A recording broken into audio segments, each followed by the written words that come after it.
Mic check.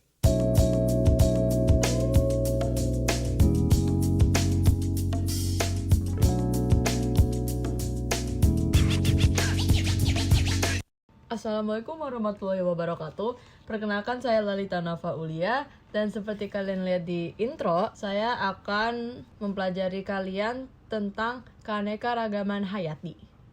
Di video ini, aku akan membahas tentang pengertian keanekaragaman hayati, tingkat-tingkat keanekaragaman hayati, manfaat keanekaragaman hayati di berbagai bidang, klasifikasi keanekaragaman hayati, dan upaya pelestarian hayati. Jadi, ya gitu. Dan tujuan video ini agar kita bisa tahu lebih dalam tentang keanekaragaman hayati. Oke, let's go. Wih. Jadi, apa itu keanekaragaman hayati?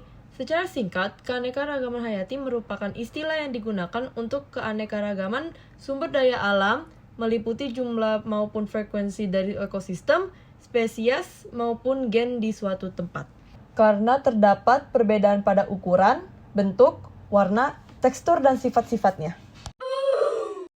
Tahu nggak sih bahwa keanekaragaman hayati itu ada 3 macam? Ada keanekaragaman hayati tingkat gen, tingkat individu atau spesies, dan tingkat ekosistem. Kita akan ngebahas.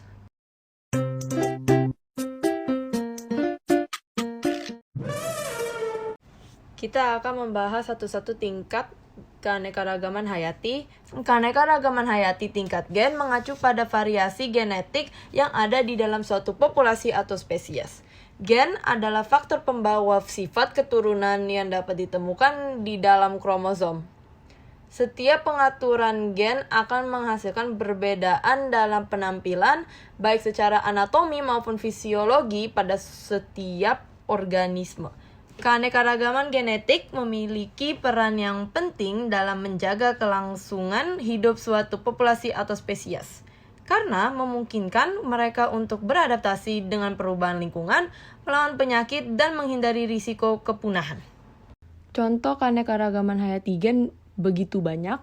Contoh tumbuhan keanekaragaman hayati gen ada seperti mangga. Mangga mempunyai beberapa ragam jenis seperti mangga mana lagi, mangga golek, mangga gadung, dan seterusnya.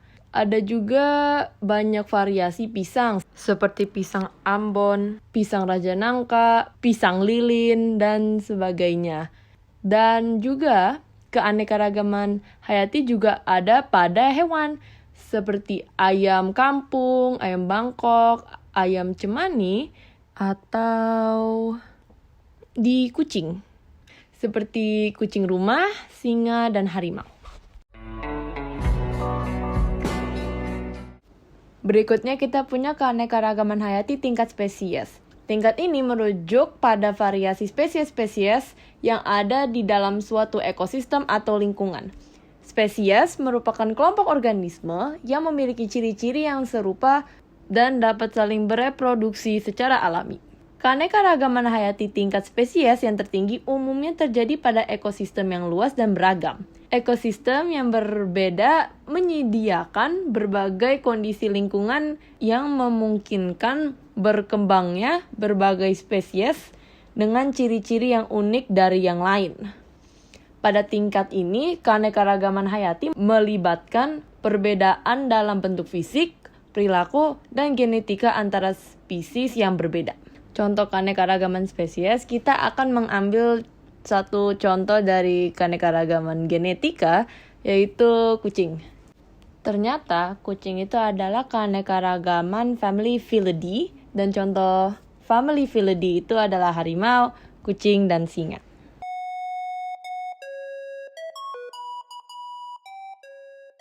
Terakhir kita punya keanekaragaman hayati tingkat ekosistem. Tidak seperti keanekaragaman hayati genetika dan spesies, ekosistem itu sangatlah pendek. Dalam ekosistem terjadi timbal balik antara komponen biotik dan komponen abiotik. Biotik sebagai makhluk hidup dan abiotik sebagai lingkungannya. Contoh keanekaragaman hayati tingkat ekosistem diantaranya yaitu Misalkan ekosistem lumut terletak di wilayah sekitar puncak gunung atau di daerah dingin sekitar kutub dan didominasi oleh tumbuhan lumut. Hewan yang dapat dijumpai di dalamnya ialah hewan-hewan berbulu tebal seperti beruang kutub. Atau ekosistem gurun memiliki perbedaan suhu mencolok antara siang dan malam, angin kencang, iklim panas, dan hujan yang sangat sedikit serta didominasi oleh kelompok tumbuhan xerophyte seperti kaktus. Hewan yang dapat dijumpai adalah reptil dan mamalia kecil. Nah, kita kan udah belajar tentang pengertian dan tingkat-tingkat keanekaragaman hayati. Selanjutnya, manfaat dari keanekaragaman hayati itu apa aja? Ada 5. Untuk kebutuhan pangan, untuk kebutuhan pembuatan obat, kebutuhan sandang, kebutuhan papan, dan untuk bahan pembuat kosmetik. Ada juga contoh-contoh mereka. Untuk kebutuhan pangan, padi, tanaman sayur dan buah-buahan untuk dikonsumsi. Untuk bahan pembuat obat, mengkudu dimanfaatkan untuk obat penurun tekanan darah. Untuk kebutuhan sandang, contohnya kapas dan ulat sutra menghasilkan serat yang dijadikan bahan sandang. Dan kebutuhan papan, bambu dan jati dimanfaatkan sebagai bahan konstruksi seperti membuat rumah. Dan untuk bahan pembuat kosmetik, lidah buaya banyak dimanfaatkan untuk kosmetik perawat kulit. Next, kita punya klasifikasi keanekaragaman hayati. Klasifikasi keanekaragaman hayati dibagi menjadi 3, yaitu sistem alami, sistem buatan, dan sistem filogenetik.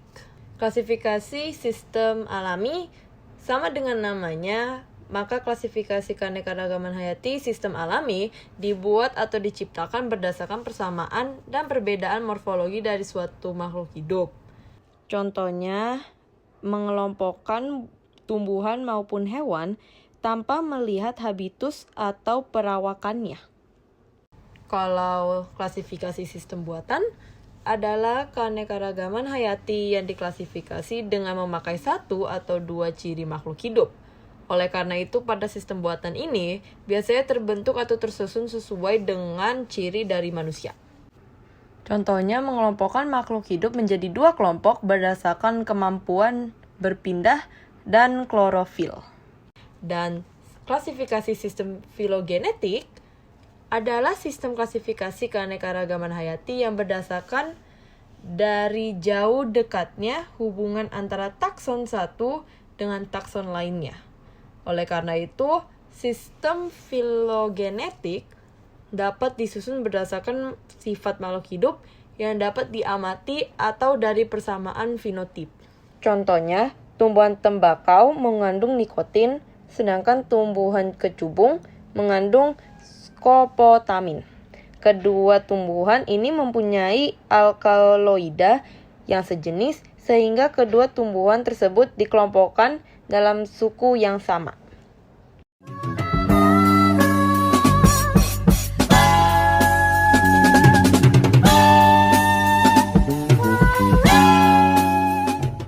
Dan untuk materi terakhir, kita punya upaya pelestarian hayati yang dibelah menjadi 2 metode.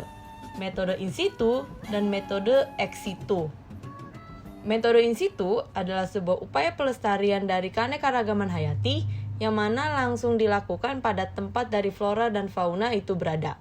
Metode ini memberikan perlindungan pada kawasan yang dianggap memiliki ekosistem unik atau flora dan fauna yang terancam punah.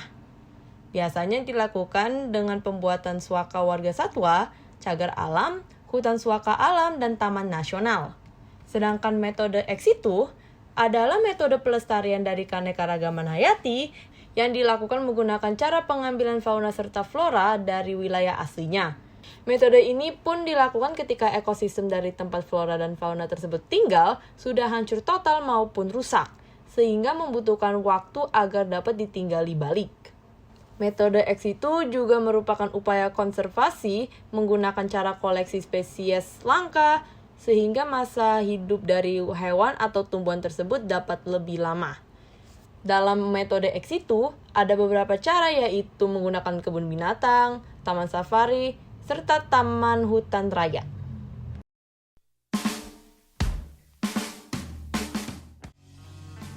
Jadi itu adalah semua yang aku akan bahas tentang keanekaragaman hayati. Aku mohon maaf jika ada yang kurang atau ada yang salah dari pembicaraan saya. Saya undur diri. Wassalamualaikum warahmatullahi wabarakatuh.